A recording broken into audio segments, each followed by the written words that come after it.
How you doing today? This is Dr. Bar 2 of Pill Talk Podcast coming to you live. You know, Pill Talk is your medicine, your daily dose to get inspired, motivated. And today I have a special guest, Dr. Raechelle K, who is a former pharmacist turned holistic doctor who has a passion project to house cancer patients. So, how you doing today? I'm awesome. How are you? I'm great. I'm great. Glad to have you on today. Thank you. I'm glad to be here. You're welcome. So let's jump into it and start a little bit about your background.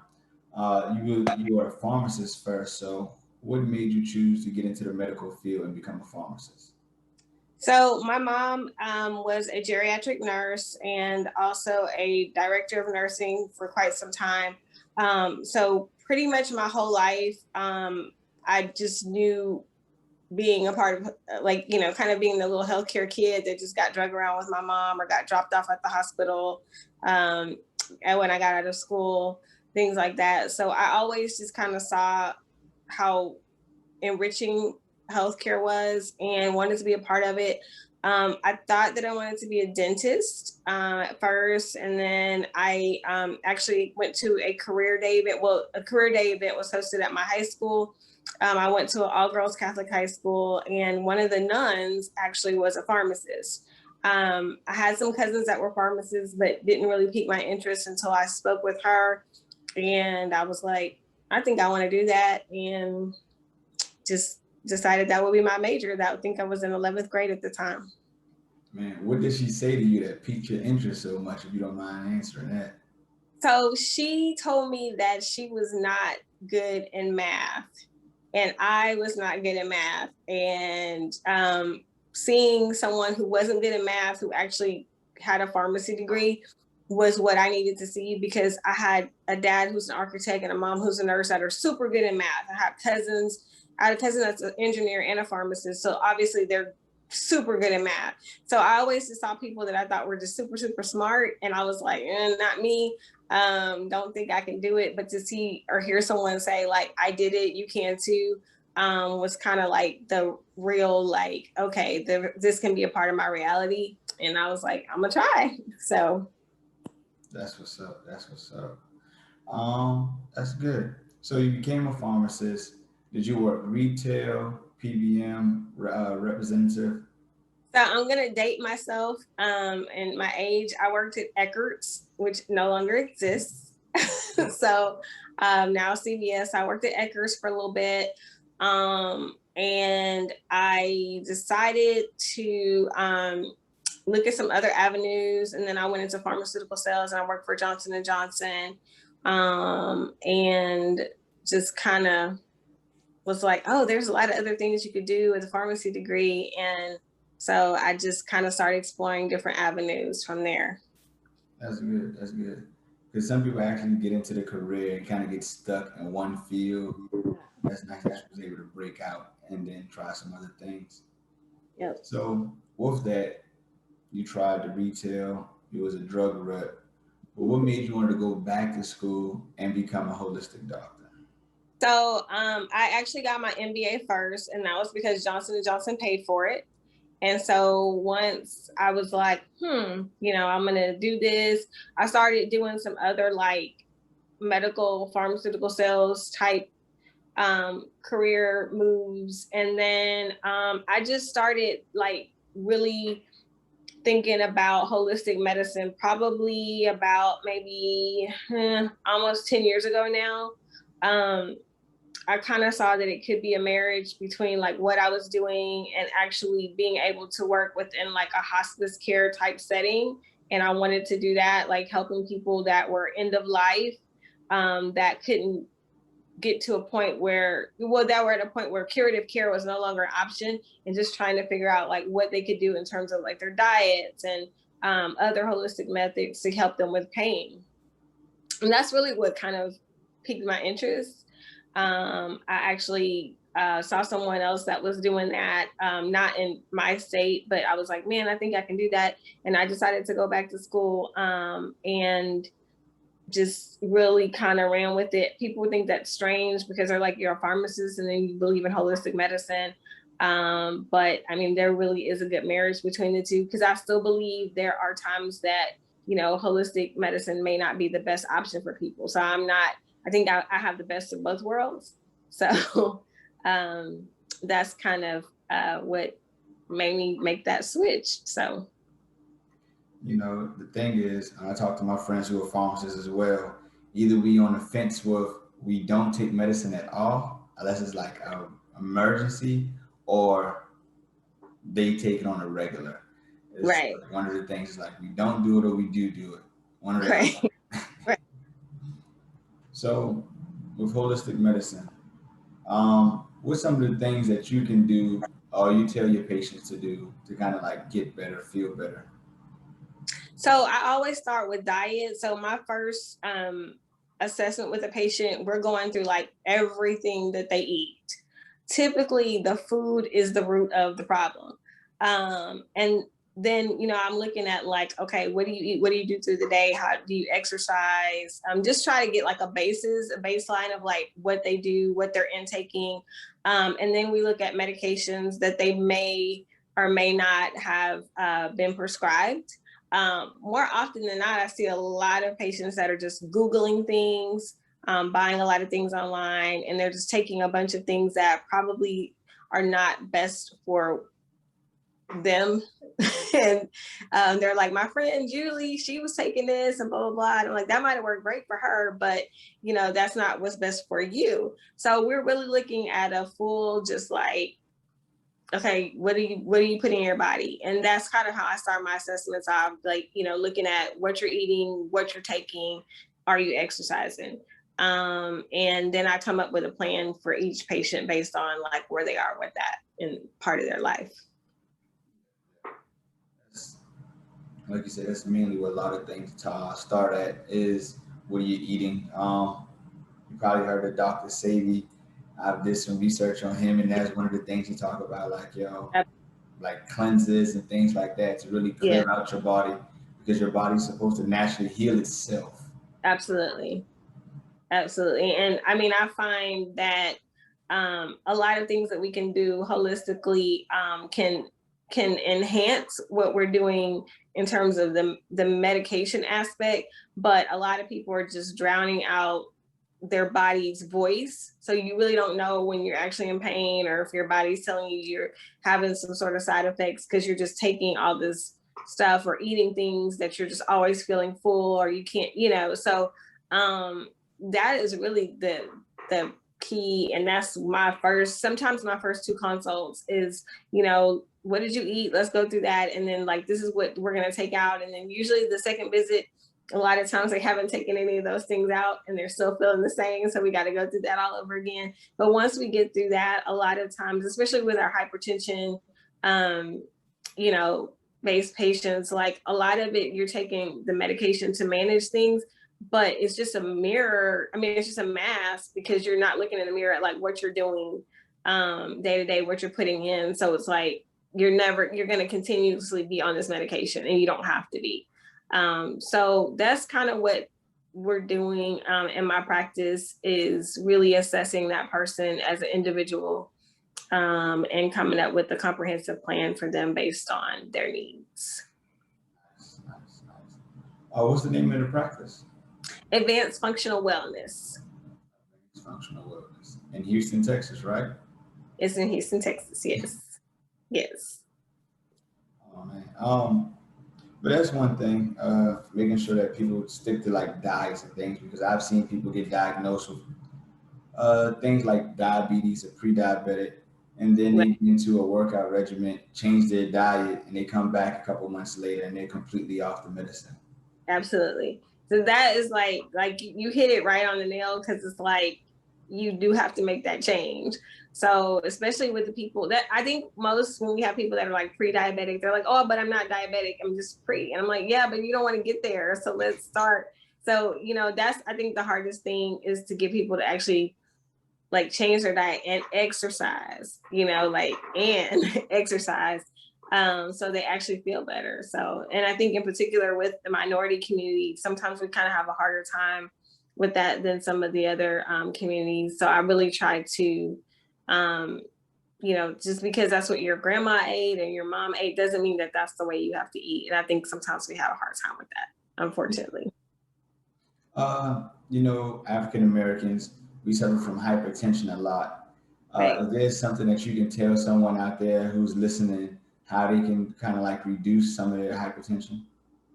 So first I tell all my patients to actually know your numbers. So actually know what your blood pressure normally is, and then know what's within a normal range. And then let's start, just look at what you're eating. If you're eating things that are high in salt, you probably need to stop that. If you're eating things that just don't make you feel good, if you feel exhausted or tired when you're eating certain things, it's probably not something that you should eat. So I think, know your numbers, know what you're intaking, and know how those things that you're intaking affect your body. That's the key to everything.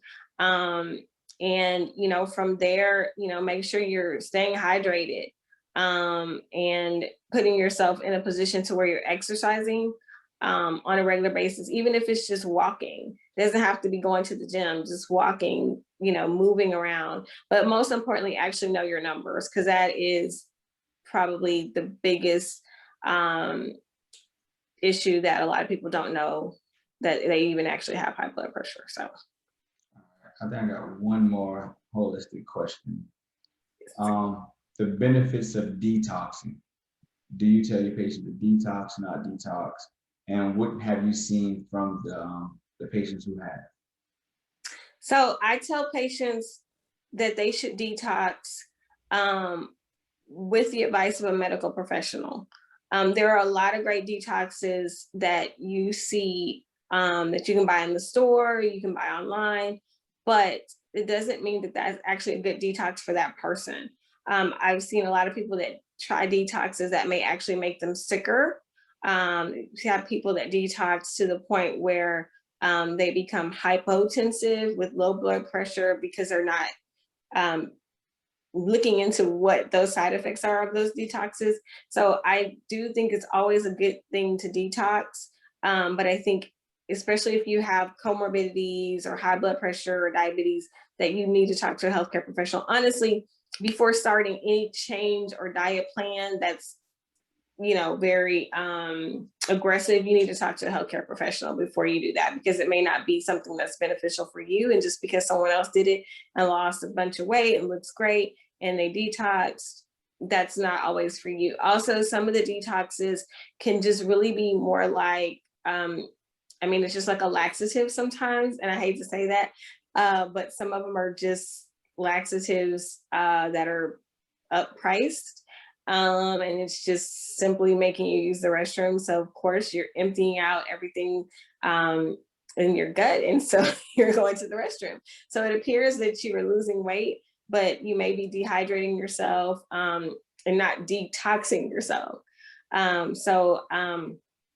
My patients that are actually detoxed on a healthy regimen, I do see a difference in them. A lot of times you see a difference in their hair, skin, nails, how they feel. They have a lot more energy. They actually can see their results, because we do body enhancement, like, body sculpting, a little this and that, in the clinic. So those patients that are detoxing first with a healthy regimen, that are changing their diet, actually can see the full effects of those beauty enhancement services that we do. So yes, detox with the care of a medical professional. No shade to some of the detox businesses that are out there. I'm all for people on their hustle. I'm all for people owning their own business. But I just think for patients, especially on certain medications and with certain medical conditions, you need to talk to someone that is licensed, and can guide you through that to make sure that it's the healthiest thing for you. True, true. That's some great advice right there. But I know detox is like one of the major things right now. Everybody trying to sell it. Everybody trying to get somebody on it. It's like the summertime is here. We finally outside. Let's get right. But Right. before we get right, let's make sure what's in what's the ingredients we're gonna have. Exactly. Yeah, because some of them I'm like, oh, this is a great laxative. So yeah, let's get right, health, and still be healthy. So. Yeah, I always say it would be holistically well, not just with your look, but make sure you're holistically well, like head to toe. Definitely, definitely. Um, so let's jump into your passion project, you housing patients. Uh, for one, what's the name of it, and then how did you get started with this project? So the name of my nonprofit is Paint the Town Purple in honor of Jimmie, and that is actually named after my mom who died with pancreatic cancer. The home that we have the residence in is called Cookie's Place. Cookies was my mom's nickname. And how I got into it was actually a combination of things. So my mom was a geriatric nurse, as I mentioned before, and she wanted to retire and open a huge nursing home. That was something that she kind of started the plans on, and then she was diagnosed with cancer, so she wasn't able to complete that. That was never something I wanted to do. I was never interested in that at all. And I did work in a nursing home setting for a short period of time, actually for like 5 years. And I would see patients that didn't have the money or the means upon discharge to go to a facility that they needed for 24-hour care. So we would literally have to send that patient to a Star of Hope or a shelter. And that would be considered, quote unquote, a safe discharge because we were not sending them home alone or putting them on the streets. Didn't really sit right with me, because obviously if you put someone in a shelter, yes, you're going to a safe place, but who's there to monitor medications? Who's there to make sure they're not, rehospitalized? Who's there to make sure they're compliant? So that was kind of something I had in the back of my mind. And then literally like for like about 4 or 5 weeks after my mom passed, I literally would wake up with this vision of this house that had like people in it that were like elderly. And I was like, okay, this is weird. Ironically, that would happen every morning the same time my mom died, which was 6:55 a.m. And so it was just like this really weird vision. So kind of blocked it out, didn't have time, was on my hustle with other stuff. And eventually just was like, okay, let me see what this is. Let me just look into it. And then I had the means, I had the experience working with the elderly at that time and knew there was a need. So I decided along with my sister and we got, that we would start looking into this. We got a board set up, and we have been in business with that for 6 years now, almost 6 years. Some of our residents have been with us the whole 6 years. Some of them have passed on. And then we have, a few new ones, but most of them have been with us for quite some time and literally don't really have another place to go. So it's kind of like the passion called me. I didn't necessarily call the passion, it was a need, and a vision. And so it kind of fulfills what my mom wanted to do, not as fancy. But I think that we've definitely been able to help several individuals with cancer and dementia, give them a safe place, make sure that they're, holistically well, and that they have love and care. And so, like I said, the passion found me. So I'm just, just a vessel and just doing what I think God wanted me to do. So That's amazing. I want to start off by saying congrats for being able to do this for 6 years and having a nonprofit.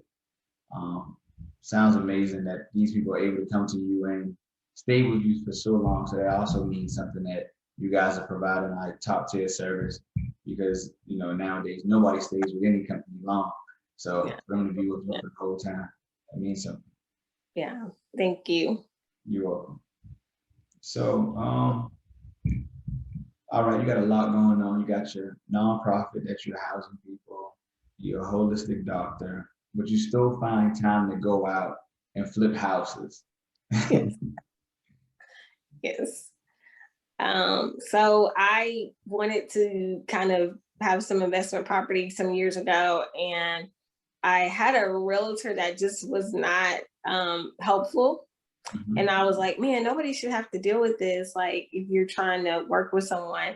So I decided to go ahead and get my real estate license, and kind of just do my own thing. So I invest in homes, help other people invest in homes, help other people flip homes. And then I also kind of help people that are like coming into estate properties and things like that, like fairly get fair prices for their families' estates. And so it's another passion, and it's, you know, another way to bless people. And you know, I got kids in college, so I got to feed them, and you know, so it becomes kind of one of those things that it actually is calming for me. It's like, you know, kind of like the sun at the end of a rainy day coming out of, you know, like a healthcare setting, and then being able to see what properties are out there and kind of have a vision for them. So it's kind of the sun at the end of a rainy day, and I absolutely love doing it. So That's what's up. That's what's up. Have you brought your kids in on it too? Have you tell them, hey, let's get into this flipping together? so my son is our social media director, and he is not 18 yet. He's going into the second year in college, but he's not 18 yet. As soon as he turns 18, he will be getting his real estate license. He's already decided. He is already like telling me about properties that he sees. He's asking a lot of questions. My daughter, on the other hand, actually works at the nonprofit. She just finished her nursing program. So everybody's seeing the vision. I think is so important to like have a legacy for your family members and your children, so they see that, you know, you can still have a 9 to 5, and then you can still have a hustle, and you can still have, you know, family, and you can still travel, and you know, and you can really have work-life balance. So they're seeing that, and I'm hoping that I'm planting that seed in them, that, you know, it's more than one way to you know, make that money. So And that was about to lead into my next question was a work-life balance. How are you able to balance all of this at once? Sometimes it's hard. As you know, in healthcare, sometimes there's no 9 to 5. You know, you leave and things are still happening, especially when you have a clinic, you know, things are still happening, people are still reaching out. But I've just had to, you know, make the time. And sometimes that means me saying no. And that's not always the easiest thing, especially when you're starting a business. You don't want to say no because you feel like I'm going to miss out. But um, I've learned to say no. And I've learned that I try to explain it to people. And I also try to make people respect my boundaries, and I try to respect theirs, because I think holistically that just makes us all have a more just healthy environment. If you're always work, work, work, work, work, you're going to be sick. I see patients that have worked their whole lives and that retire only to be, you know, sick with a major illness. I see people who work, work, work all the time and don't even live to see retirement. So I think work-life balance is a must. It is not an option. And for me, some of the work that I do is fun. I love being with my residents. We dance, we sing. I don't sing. I know the words to songs, but it doesn't sound good. But they absolutely love my singing. So it's actually fun when I'm there taking care of them. And it just, you know, for me, it just gives me peace. And I still make time for my kids, my husband. But a lot of it is we're all incorporated in kind of the family businesses, if you will, so that we're all together. And so that makes it like you're not just at work. That's what's up. That's what's up. That's great. Sound like you got it all figured out. The work-life I don't balance. know about that. I mean, I pray hard every day just to make sure that I'm getting it right, and more so not for me, but to make sure that I'm putting that nugget in my kids. So and sometimes it's not about me; it's about them. So I don't know if I have it all right, but you know, I with the grace of God, like I make it work. So All right. So, um, last question for you is like, what are your next goals? What are your next dreams? What's your next passion project 5, 10 years from now? So I would like to open another care home because right now we're full. Um, and I'm starting to see a greater need. I'm getting people that are calling and I'm having to turn them away. So that is something I would like to do within the next 5 years, is open another care home. And I would also like to flip about 25 more houses, and be able to just at that point, like probably in year 5, like just start like shutting down and start to be in a semi-retirement mode where I have some businesses that are just working for me and I'm not working them. So that's my 5-year plan. Sounds great. Sounds great. Seems like it's going to be doable. You already got your daughter in one spot, your son Right. in the other. You about to just back on now. Like, thank you. Exactly. Yeah, I'm already ready to put the car in reverse. So yeah. All right. So if anybody want to get in contact with you, learn more about the nonprofit, know more about your holistic business, even looking for you if they need to buy a house. So can you give them your Instagram, Facebook handles, websites, and name of your businesses, please? Yes. So my Instagram, for my wellness clinic as well as my nonprofit, because I have a little tab on there, is at Dr. Raechelle, Dr. period Raek letter K. So Dr. Raechelle. If you are looking for me on the real estate side, it's at Raechelle the Realtor, at Raechelle the Realtor. And clinic is called Advanced Functional Wellness. If you live in the city of Houston, we are actually technically in the suburbs of Bel Air, but in the Houston area. And my nonprofit, again, Paint the Town Purple in honor of Jimmie. Our care home is Cookie's Place Care Home. And again, I'm Dr. Raechelle Anglin K. All right. Dr. K, thank you for coming on Pill Talk, giving us some inspiration, some motivation to live at our full potential. I really appreciate you for doing this today. And have a good night. Thank you. And I appreciate your platform. Thank you.